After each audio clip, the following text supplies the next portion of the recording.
Menentukan titik stasioner fungsi. Nilai stasioner fungsi f(x) dicapai jika f aksen x, yaitu pada saat gradien garis singgung kurva f(x) sama dengan 0. Titik stasioner fungsi selanjutnya dibagi menjadi 3, yaitu titik balik maksimum, titik balik minimum, dan titik belok. Pada gambar 4.7, A adalah titik balik maksimum, C adalah titik balik minimum, B dan D adalah titik belok.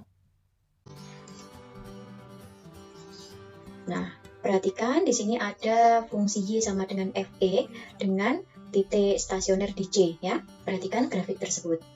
Nah, tidak seorang pun akan terkejut jika kita mengatakan bahwa F ini loh turun ketika di kirinya C, dan naik ketika di kanannya C.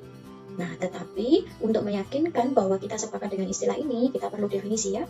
Nah, sehingga di sini didefinisikan, misalkan F terdefinisi pada interval I, baik itu terbuka, intervalnya terbuka, tertutup, ataupun tidak satupun ya. Nah, dapat dikatakan bahwa yang pertama, F itu naik pada I jika untuk setiap pasang X1 dan X2 dalam I dengan X1, jika X1 kurang dari X2, maka Fx1 itu juga kurang dari Fx2. Maksudnya bagaimana? Ketika saya mempunyai X1 di sini, dan X1 itu kurang dari X2, maka X2-nya di sebelah kanan. Ya. Nah, seperti ini. Maka X1 dengan X2. X1 kurang dari X2, jelas. Di sini X2 lebih di kanannya X1 ya. Nah, kita akan cari di sini Fx1-nya. Ini adalah Fx1, selanjutnya ini adalah Fx2. Coba lihat di grafiknya. Fx1 dengan Fx2 lebih besar mana? Nah, lebih besar dari Fx2. Sehingga ketika X1-nya kurang dari X2, maka Fx1-nya juga kurang dari Fx2. Maka dikatakan ini naik.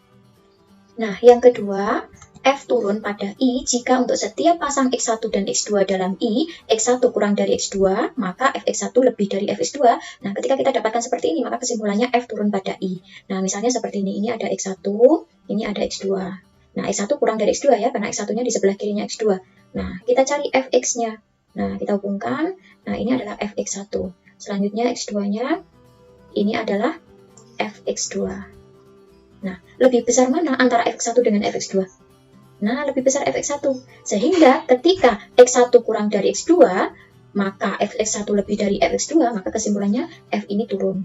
Nah, yang ketiga, F monoton murni pada I jika F naik pada I atau turun pada I. Artinya apa? Ketika pada suatu selang, interval tertentu ternyata naik terus, maka itu monoton murni. Atau turun terus, itu juga monoton murni. Kalau seperti ini dia turun, selanjutnya naik ya.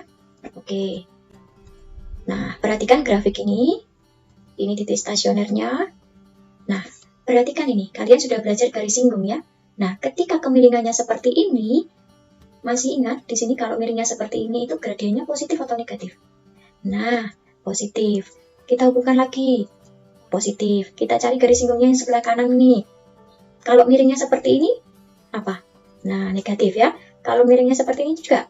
Nah, artinya ketika F aksen X lebih dari 0, selanjutnya kanannya stasioner F aksen X kurang dari 0, maka dia apa? Kalau dilihat dari sini. Nah, ini teorema kemonotonan. Misalkan F kontinu pada interval I dan terdiferensial pada setiap titik dalam I. Jika F aksennya itu lebih dari 0 untuk semua titik dalam I, maka F naik pada I. Nah, ketika dia lebih dari 0, nah ternyata dia naik ya. Nah, ketika dia negatif, gradiennya negatif, F aksennya X kurang dari 0, maka dia turun. Nah, ketika sama dengan 0, dia mencapai titik stasioner seperti ini ya. Nah, itu. Jadi ketika F aksen X lebih dari 0, F naik. Ketika F aksen X kurang dari 0, F turun. Saya akan menjelaskan mengenai materi garis singgung kurva. Berdasarkan definisi turunan fungsi fx yaitu f aksen x adalah gradien garis singgung kurva fx di seberang titik x.